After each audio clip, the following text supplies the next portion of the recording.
This is Esther Kostanowitz reporting live from Times Square, where things are a little bit different than I last left them. We've got the TKTS booth with a giant flight of red stairs going up over it. And this whole area in Times Square used to be like very trafficy and now it's all pedestrian.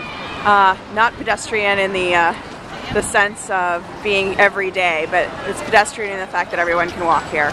And they've got tables set up for people to have lunch, etc. Which is just kind of crazy considering,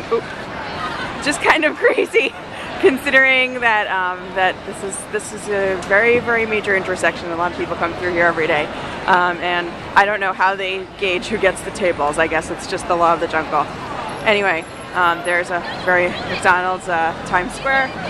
We've got some wonderful, subtle ads for Broadway theater, including Rock of Ages, which is what we just saw, and Hair that friends of my friends are in.